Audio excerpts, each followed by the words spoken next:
네, 우리 커피 브레이크 참여하고 계시는 우리 성도 여러분, 오늘 이제 에베소서 1장 오늘 전체 정리하는 영상을 여러분과 함께 나누도록 하겠습니다. 오늘 에베소서 1장 1절에서 23절 말씀 찬양과 기도의 감격으로라는 제목으로 오늘 전체 내용을 랩업하도록 하겠습니다.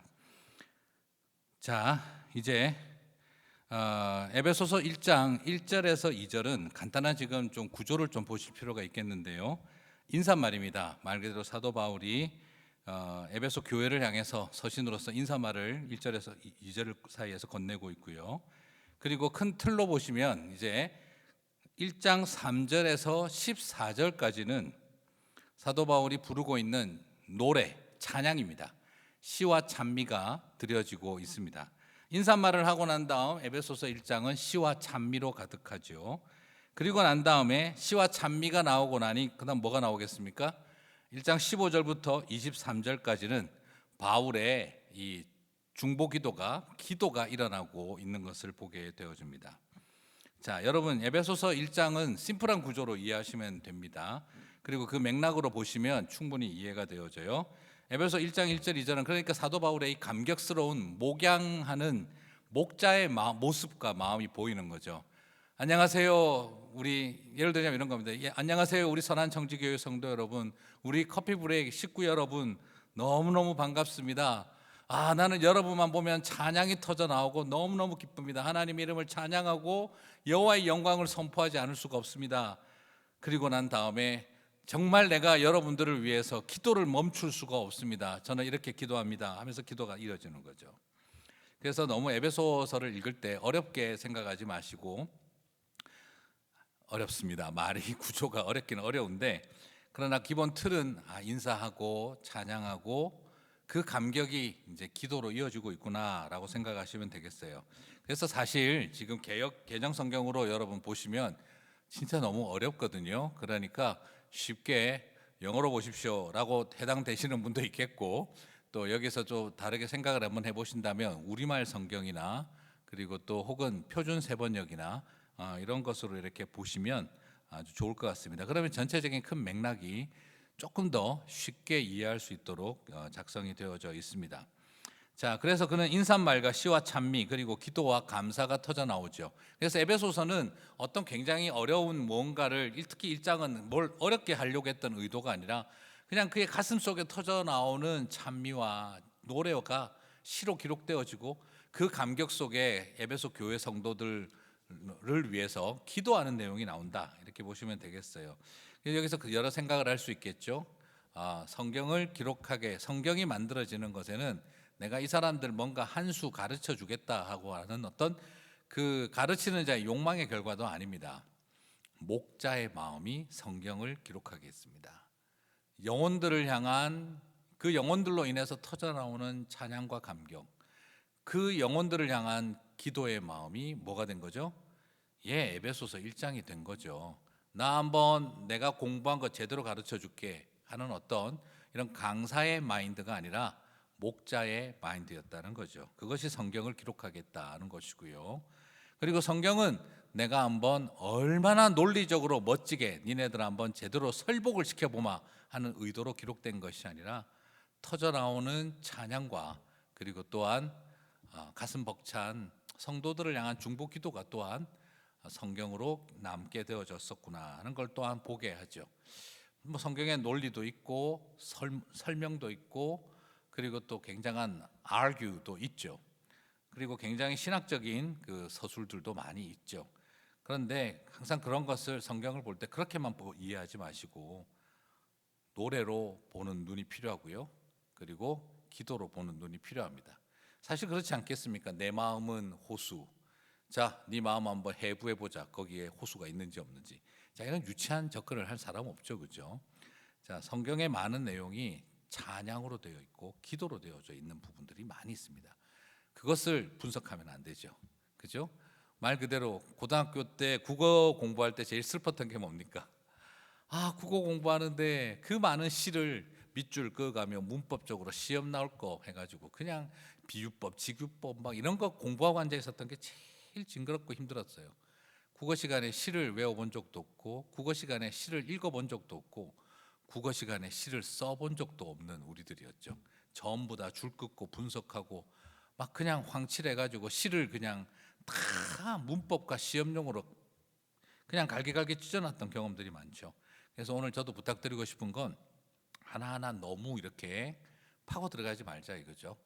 마치 어떤 느낌이 들 수 있냐 그러면 그죠. 하나 정말 사랑의 마음을 담아서 편지를 썼는데 문법적으로 이거 어쩌고 저쩌고 의도가 뭐고 비유법은 적절했는지 안 했는지 이런 거 평가해가지고 주는 거랑 똑같은 형태의 공부가 되면 안 됩니다. 그 마음으로 같이 한번 접근하는 게 제일 좋겠죠. 자, 그러면 먼저 시의 방식으로 고백되는 찬미가 3절부터 14절 사이에 가득합니다. 찬미의 시는 분명히 대상이 있고 그리고 그 대상이 행하신 일들을 보여줍니다. 즉 찬양이 있다라는 말은 대상이 있고 찬양받는 대상이 있고 그리고 찬양할 내용이 있다. 대상과 내용이 있다는 거죠. 3절을 보게 되면 찬양의 대상과 찬양의 내용이 보입니다. 자, 3절 찬양의 대상은 누구로 나옵니까? 바로 하나님, 우리 주 예수 그리스도의 아버지라고 설명을 하고 있어요. 하나님에게 찬양을 하는데 특별히 옆에다가 부가적으로 설명한 것이 우리 주 예수 그리스도의 아버지. 그리고 어떤 일을 하셨는가? 그리스도 안에서 하늘에 속한 모든 신령한 복을 우리에게 주셨다. 자, 그리스도 안에서 하늘에 속한 모든 신령한 복을 우리에게 주셨다. 자, 우리 누구를 찬양합니까? 하나님, 예수 그리스도의 아버지가 되신. 그리고 무엇을 찬양합니까? 신령한 복을 다 주신 분이시다. 자, 여기서 우리는 두 가지 중요한 포인트를 정리해야 되는데요. 찬양하는 사람, 우리가 하나님 앞에 나아갈 때 제일 중요한 것은 하나님이 누구신지 고백적으로 나아가야 되는데, 그런데 막연한 신적 존재, 초월적 존재로만 이해하면 안 됩니다. 오히려 여기서 사도 바울은 에베소 1장 3절을 통해서 초월적으로 존재하는 하나님을 다루고 있는 게 아니라 관계성을 가진 존재로서 하나님을 설명하고 있어요. 우리 주 예수 그리스도의 아버지 되시는 분. 자, 이것은 굉장히 중요합니다. 뭐냐 그러면 본질적인 어떤 하나님을 알아간다는 것은 나와 상관없는 타자, 철학에서 말하는 타자, 객관적 타자로서 존재하고 있는 그 어떤 신적 존재를 말하는 것이 아니라 우리와 관계성 속에 들어와 계시는 하나님이라는 것을 보여주고 있는 거죠. 우리 주 예수 그리스도의 아버지, 내가 잘 아는 그분의 아버지, 이런 느낌이죠. 굉장히 관계성을 중심으로 설명을 합니다. 그렇습니다. 본질적인 관계의 회복이 있어야 찬양을 누구에게 하는지 알 수 있다는 걸 보게 되어지죠. 자, 그리고 또한 여기에서 신령한 복을 주신다라고 말하고 있는데요. 자, 이 위대한 하나님이 아니라 관계를 가진 하나님을 말해주면서 그 다음에 그분이 하시는 일이 신령한 복을 주신다는데, 그럼 신령한 복은 뭘까요? 신령한 복, spiritual blessing이라고 할 수 있는 이 신령한 복은 분명히 물질적인 것을 말하는 것은 아닙니다. 자, 소위 말하는 이 번영적인 개념, 성공 논리에 말하는 복을 말하는 게 아니에요. 우리는 자꾸 복하면 일단 머릿속에 신령이고 뭐고 다 똑같이 그냥 무조건 물질적인 복으로 자꾸 들어가게 되는데, 자, 그런 개념이 아닙니다. 세상적인 복의 개념이 아니죠. 그러면 여기서 복은 뭐냐? 여러분, 복이 뭡니까? 창세기가 왜 기록되었다고 제가 말씀을 드렸는데 혹시 기억나십니까? 바로 복에 대한 이야기가 창세기의 시작이라고 제가 말씀을 드렸죠. 왜요? 네, 아담에게 하나님께서 뭘 하셨습니까? 복을 주시며 이르시되라고 했지 않습니까? 태초에 아담을 지어놓고 제일 먼저 하신 일이 복을 주시는 거였습니다. 그러면 그 복이 소위 말하는 세상적인 번영일까요? 당연히 아니죠. 그 복은 무엇이냐? 바로 cultural mandate. 생육하고 번성하여 온 땅에 충만하라. 그리고 땅을 정복하라, 다스리라 할지니라. 자, 하나님께서 우리에게 킹십이라고 하는 소위 말하는 이 cultural mandate, 문화 위임령, 대위임령을 주셨다라는 것이죠. 자, 그래서 이것은 우리에게 주고 계시는 복은 바로 뭐냐면 피조 세계의 노예로 살아가지 말고 세상의 그 자연의 위대함 앞에 기죽어서 살지 말고 오히려 그 자연을 보존하고 돌보고 케어하고 그들을 온전하게 하나님의 법으로 다스려서 피조 세계를 아름답게 경영해야 하는 그 문화 명령을 받았다는 겁니다. 이 정복과 다스린다는 표현을 오해해서 파괴적으로 이해하시면 절대 안 됩니다. 그건 창세기 때 여러 번 말씀을 드렸죠. 자, 그렇다고 한다면 오늘 여기에서 복은 태초의 복과 연관성을 가지고 있는 겁니다. 하나님께서 우리에게 우리 그리스도의 아버지가 되시는 하나님이 우리에게 복을 주셨다. 결국 뭘 말하는 거죠? 지금 창세기 1장에 나오는 창조주 하나님, 그리고 바울 서신에서 기록되고 있는 에베소서의 하나님이 다른 분이 아니다 이 말입니다. 네, 창조의 하나님이 아담과 하와가 실패하고 잃어버렸던 복을 다시 누구에게요? 이방인 교회에게, 이방인들이 중심이 된 이방 땅의 교회에게 복을 주고 계신다는 거예요. 그 복을 유대인만 받는 복이 아니라는 거예요. 이스라엘만 누리는 복이 아니라는 겁니다. 자, 태초의 복을 이 이방인들에게 주시면서 뭘 회복하신 거죠? 바로 아담과 하와를 처음 지을 때 주셨던 창조적 킹십, 그 권위를, 사명을 회복시켜 주고 계신다는 거죠. 자, 여러분 이제 하나 정리가 되시죠? 하나님은 이방인 교회의 에베소 성도들에게 아담과 하와에게 주셨던 문화 명령의 복을 회복시켜 주고 계십니다. 그것을 지금 찬양하고 있는 것이죠. 자, 그렇다고 한다면 우리가 이제 그 복을 주시는 하나님을 찬양을 하게 된다면 우리는 뭘 봐야 되겠습니까? 그럼 우리는 어떻게 해야 될까요? 이 사명을 받은 사람들은 어떤 존재가 될까요? 그렇죠. 태초의 아담과 하와처럼 되어야겠죠. 4절과 5절은 그래서 우리에게 우리가 어떤 존재가 되어야 하는지를 말하고 있는 거죠. 4절 5절, 여러분 이게 너무 잘 연결되어지고 있지 않습니까? 4절과 5절을 보게 되면 곧 창세전에 그리스도 안에서 우리를 택하사 우리로 사랑 안에서 그 앞에 거룩하고 흠이 없게 하시려고 그 기쁘신 뜻대로 우리를 예정하사 예수 그리스도로 말미암아 하나님의 아들들이 되게 하셨으니. 자, 이게 무슨 말입니까? 마치 아담과 하와처럼 우리도 태초 이전부터, 자, 이게 태초 전에라는 말이 꼭 이게 그냥 그 시간적인 이전을 말하는 것이 아니라 하나님이 창조하시던 때라는 개념으로 봐도 됩니다. 창세 이전이라고 번역해도 되고 창세하실 즈음에, 창세를 앞두고, 혹은 창세 전에라는 말이 창세 즈음에라는, 이 창세기 훨씬 전에 이런 컨셉의 개념이라기보다는 창세를 즈음하여라는 그런 의미가 좀 있거든요. 더 강하거든요. 그래서 마치 아담과 하와를 만드실 때와 똑같이 우리를 그리스도 예수 안에서 흠없게 택하시고 우리를 지으신 것처럼 말하고 있다는 거죠. 그리고 그 기쁘신 뜻대로 우리를 예정하사 그리스도로 말미암아 자기의 아들들이 되게 하셨다. 하나님의 형상대로 지음받은 당신의 백성들이 되게 하셨던 거죠. 여러분 이야기했습니다만 사도 바울이 많이 쓰는 표현 새로운 피조물이 되었느니라. 무슨 말이죠? 네, 우리를 재창조하신 것과 같은 맥락에서 설명한 것과 흐름이 같습니다. 자, 그렇게 우리를 삼으셨어요. 그러면 거룩하고 흠없는 존재로 우리는 이제 살아가야 되는데, 그럼 어떻게 살아야 하는가? 6절에서 이는 우리를 찬송하게 하려는 것이라. 12절, 이는 그의 영광에 찬송이 되게 하려 하심이라. 14절, 다시 이는 그의 영광을 찬송하게 하려 하심이니라. 자, 그럼 우리를 이렇게 지으신 이유가 뭐라는 거죠? 네, 우리를 이렇게 지으신 이유가 뭐라고 지금 에베소서는 3번에 걸쳐서 말하고 있습니까? 6절, 12절, 14절. 이는 찬송하게 하련다. 12절, 이는 그의 영광의 찬송이 되게 하려. 14절, 이는 그의 영광을 찬송하게 하려 하십니다. 자, 우리를 이렇게 지으신 이유는 다 결국 거룩하게 택하시고 예정하시고 준비하신 이유가 다 뭐라는 겁니까? 영광의 찬송이 되게 하기 위해서라고 3-4번 결판을 매리고 있습니다. 뭐로 가든 뭘 하든 이렇게 가든 저렇게 가든 결과는 동일합니다. 영광과 찬송이 되게 하기 위해서. 자, 그래서 지금 바울은 막 이런 고백을 드리면서 막 찬양을 터뜨리고 있는 거예요. 자, 여러분 이게 참 우리에게 중요한 겁니다.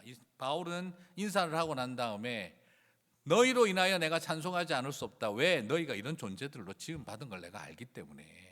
유대인들만 하는 줄 알았는데 이방인들 너희까지 아담의 복을 이어가고 아담에게 허락하셨던 영광과 찬송이 되게 한, 이스라엘로 하여금 주셨던 영광과 찬송이 되게 하셨던 그 놀라운 이야기들이 아담과 이스라엘에게만 국한되고 유대인에게만 국한된 것이 아니라 이 이방인들도 똑같이 영광과 찬송이 되게 하였다라는 게 바울은 지금 감격스럽게 노래를 하고 있는 겁니다.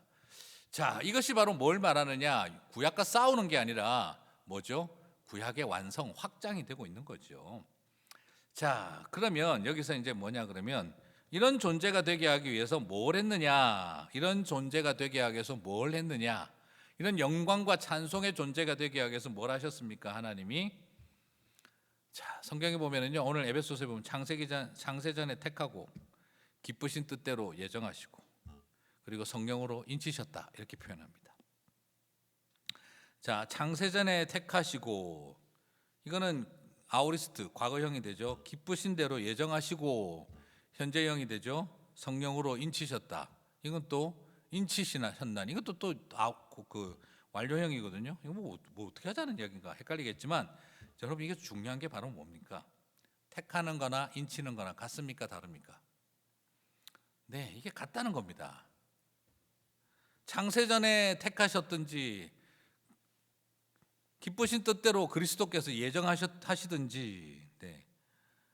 자, 그리고 또한 뭐죠?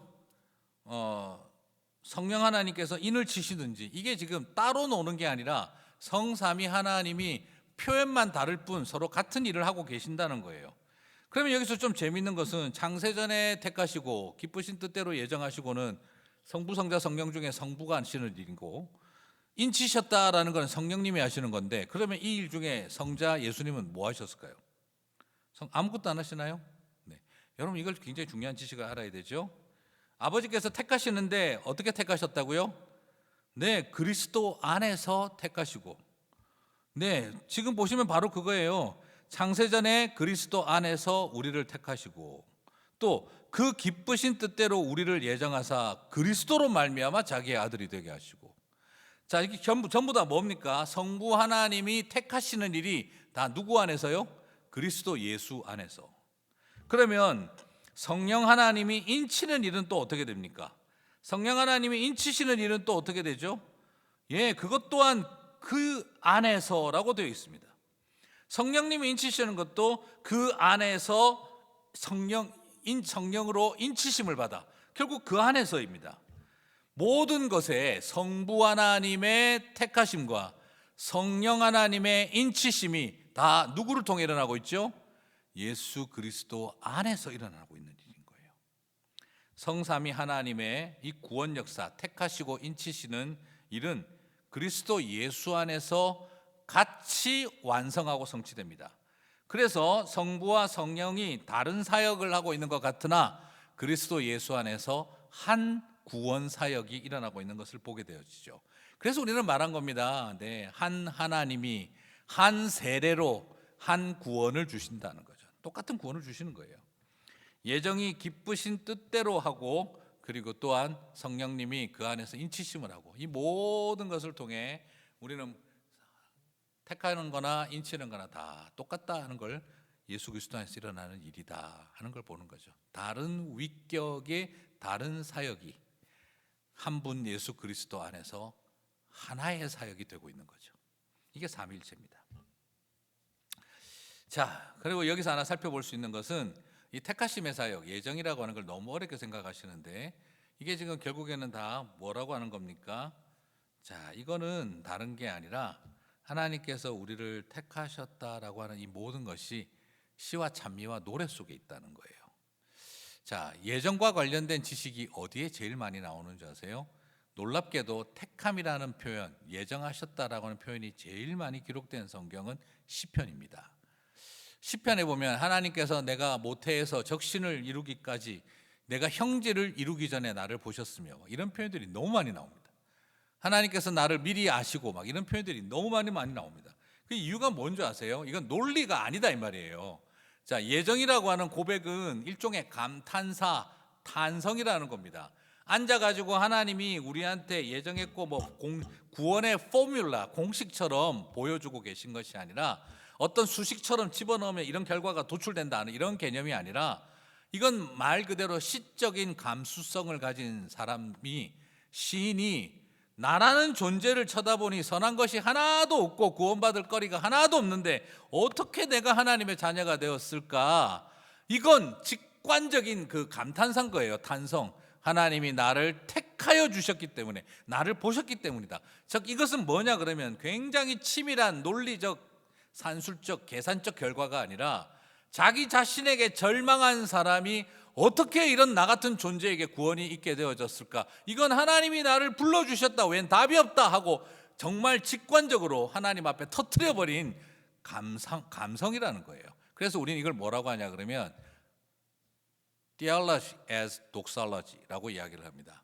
이게 뭐냐 그러면 독사가 아니고 이게 theology, 신학은 송영, doxology가 찬양과 경배로서의 신학이다라는 거예요.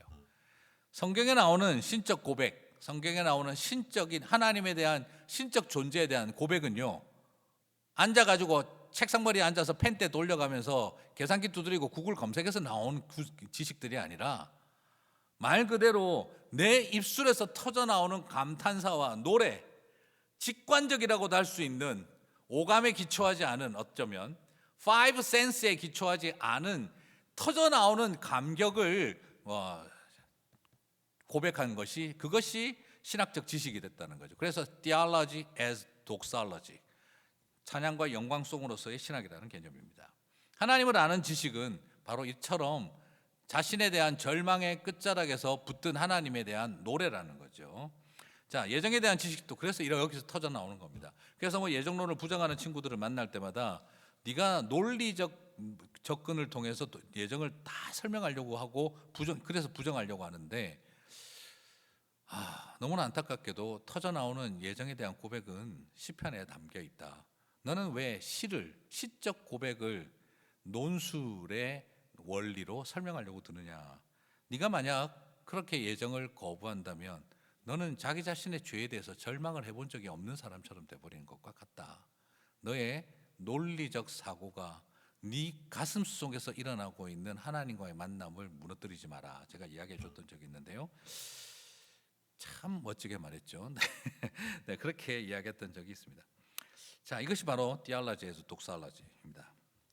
자, 그럼 이처럼 강력한 그 찬송이 터져 나오고 난 다음에 그가 기도하게 되어지죠. 기도의 이유를 두 가지로 설명을 하고 있는데요, 에베소서 1장 15절에 보시면 이로 말미암아, 이 찬양의 감격으로 말미암아 이 놀라운 하나님이 베풀어 주신 이 영광송이 내가 터져 나오면, 너희들만 생각하면 이 영광송이 터져 나오는데 그것으로 말미암아서 내가 기도하지 않을 수가 없는데 그 이유가 나옵니다. 주 예수 안에서 너희 믿음과 모든 성도를 향한 사랑을 나도 듣고. 자, 지금 이런 기도가 터져 나오는 이유가 두 가지예요. 바울이 첫 번째는 뭐죠? 주 예수 안에서. 에베소서에서 지금 제일 많이 나온 표현이 안에서라는 거죠. 그죠? 주 예수 안에서, 그리스도 안에서 계속 크게 나오죠. 자, 그래서 하나님을 향한 너희의 믿음을 내가 듣고, 두 번째는 뭐죠? 성도들을 향한 사랑을 듣고라는 거예요. 자, 간것이 안타까운 것은 하나님을 향한 믿음이 큰 사람들이 사람을 향한 사랑이 약한 경우가 많습니다. 매우 종교인이 되는 거죠. 네, 그건 신앙이 아닙니다. 그건 종교인입니다. 하나님에 대해서 대단한 믿음을 갖는 게 전부라고 생각하시면 안 됩니다. 예, 그건 종교인입니다. 그건 바리새인들하고 똑같습니다. 교회를 다니면서도 나는 하나님을 아는 지식 외에는 아무 관심이 없어. 하나님을 알고 하나님을 깨닫고 정말 그것만이 전부다라고 생각하고 있다면, 네, 크게 바리새인하고 차이가 없습니다. 대단히 죄송하지만 사도 바울은 지금 계속해서 에베소 교회를 향한 그 벅찬 가슴은 두 가지입니다. 하나님을 향한 믿음, 사람을 향한 사랑. 주님을 향한 믿음과 성도를 향한 사랑. 여러분, 하나로 만족하면 안 됩니다. 그러면 종교인은 될 수 있어도 하나님의 백성이 될 수는 없는 겁니다. 주님을 향한 믿음과 성도를 향한 사랑이 있으면 일어나는 일이 바로 터져 나오는 감사와 기도인 거죠. 자, 그러면 바울이 어떻게 기도하고 있나요?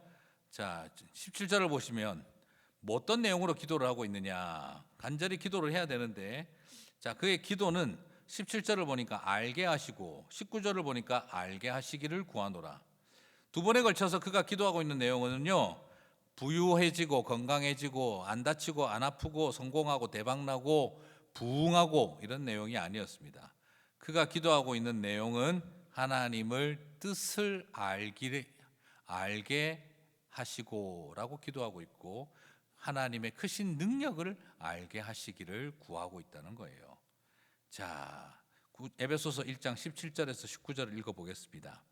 우리 주 예수 그리스도의 하나님 영광의 아버지께서 지혜와 계시의 영을 주사 너희에게 주사 하나님을 알게 하시고, 사도 바울이 제일 깊게 간절히 기도하는 내용이 뭡니까? 지혜와 계시의 영을 주사 하나님을 알게 하시고. 이것이 저를 위한 저의 평생의 기도 제목입니다. 네. 그리고 뒤에 다시 한번 설명하겠습니다. 나누겠습니다. 너희 마음에 눈을 밝히사 그의 부르심의 소망이 무엇이며 성도 안에서 그 기업의 영광의 풍성함이 무엇이며 그의 힘의 위력으로 역사하심을 따라 믿는 우리에게 베푸신 능력의 지극히 크심이 어떠한 것을 너희로 알게 하시기를 구하노라. 두 번에 걸쳐서 알게 하고가 나오고 있죠. 그렇습니다. 하나님을 아는 지식으로 큰 지식을 갖게 해달라고 간절히 기도하고 있습니다. 자, 성공하고 대박나고가 아니에요. 그러므로 여러분, 사랑하는 자녀들을 위해, 가족들을 위해서 무엇을 기도하고 계십니까? 지혜와 계시의 영을 너희에게 주사 하나님을 알게 하시고, 소망이 무엇인지, 영광의 풍성함이 무엇인지, 그 베푸신 능력의 지극히 크심을 알기 위하여 기도하시게 되기를 바랍니다. 자녀들을 위해, 사랑하는 사람들을 위해 여러분들도 이렇게 기도하시게 되기를 바랍니다. 제 마음에도 이것이 제 평생의 제 개인적인 기도 제목입니다. 누군가 만약 저에게 목사님 기도 제목 뭐가 있으세요? 물어본다면 평생 하는 기도의 제목입니다. 지혜와 계시의 영을 주사 진리의 말씀을 온전히 알고 하나님을 온전히 알게 하시고 타협 없이 담대히 증거하게 하옵소서. 그리고 또한 하나는 더, 성도를 향한 사랑 아시죠? 사람의 상처와 아픔과 고통을 알고 그 연약함을 돕기 위해 모든 삶을 온전히 드리고 그 아픔과 연약함을 돕는, 알고 돕게 하는 일에 저를 사용하여 주십시오. 이 두 가지가 제 평생의 가장 큰 기도의 제목입니다. 하나님을 알게 해주시고 진리의 말씀을 알게 해주시고 힘들고 고통스러운 사람들의 마음을 알게 해주십시오. 이 두 가지가 기도의 제목입니다. 저는 여러분들에게도 이런 기도를 같이 함께 드리실 수 있게 되기를 바랍니다. 그리고 이렇게 사랑하는 사람들을 위해 기도하시게 되기를 바랍니다. 그래서 바로 하나님을 아는 지식으로만 끝날 수가 없죠. 위대하고 이 크신 지식을 고백하고 난 다음에 그가 또 하나 더 고백하고 있는 것은 교회에 대한 지식입니다. 참 놀라운 것은 이 위대하고 크신 하나님을 알고 나면 그걸로 끝나지 않아요. 너무 신기한 건 이 위대하고 크신 하나님, 세상과 만물이 담아낼 수 없는 하나님이 어디에 들어가신다고요? 우리 교회 안에 충만하게 하신다는 거예요. 너무 신비한 비밀이죠. 자, 램프의 요정 지니가 램프 안에 들어가는 것하고는 수준이 비교할 수 없는 온 세상과 우주 만물에 충만하신 하나님의 영광과 권위가 이 작고 작은 미약한 이방인들이 모여있는 이 교회 안에 충만하다는 것, 이걸 알아야 된다라고 말하고 있는 거예요. 20절과 23절입니다. 에베소서 1장 20절과 23절. 그의 능력이 그리스도 안에서 역사하사 죽은 자들 가운데서 다시 살리시고 하늘에서 자기 오른편에 앉히사 모든 통치와 권세와 능력과 주권과 이 세상뿐 아니라 오는 세상에 일컫는 모든 이름 위에 뛰어나게 하시고 또 만물을 그의 발 아래 복종하게 하시고 그를 만물 위에 교회의 머리로 삼으셨느니라. 교회는 그의 몸이니 만물 안에서 만물을 충만하게 하시는 이의 충만함이니라. 자, 이게 놀랍지 않습니까? 이 온 세상 그 위에 교회가 있고 그 만물 위에 만물 위에 교회의 머리로 삼으셨느니라. 예수 그리스도가 그렇게 되셨다는 거고. 그런데 문제는 더 놀라운 건 뭡니까? 이 교회가 바로 뭐냐? 그의 몸이니 만물 안에서 만물을 충만하게 하는. 우리는 이 세상 안에서 예수 그리스도의 본체를 가진 그 충만함을 완전히 엑기스로 가진 존재라는 거죠. 이걸 통해서 뭘 가르쳐 주고 있는 겁니까? 기도를 통해서 이런 교회가 되게 해달라고 기도하고 있는 거잖아요. 작고 연약하고 이방인들이 모여있고 그 시대의 검투사와 노예들과 여성들과 어린아이들이 모여있는 별것 아닌 교회, 그 교회 안에 뭐가 있다는 겁니까? 온 세상을 충만하게 할 예수 그리스도로 꽉 차 있다는 거죠. 그게 교회라는 걸 가르쳐 주고 있고 그런 교회가 되라고 기도하고 있다는 거죠. 여러분, 이걸 모르면 교회 와서 함부로 행동합니다. 함부로 삽니다. 정말 교회가 무엇인지를 제대로 알고 나면 우리는 감격할 수밖에 없습니다. 자, 오늘 에베소서 1장 1절에서 23절 인사말과 시와 찬미와 기도를 살펴보았습니다. 이렇게 우리 안에서도 정말 이 에베소 교회를 바라보는 바울처럼 그렇게 감격이 터져 나오고 기도할 수 있었으면 좋겠습니다. 그리고 또 한편으로는 우리가 이런 에베소 교회와 같이 되어서 하나님의 사역자인 정말 사도 바울로 하여금 감격이 터져 나오는 시와 찬미를 노래하게 하고 그리고 기도하게 만드는 그런 교회가 또한 되시기를 바랍니다. 수고하셨습니다. 감사합니다.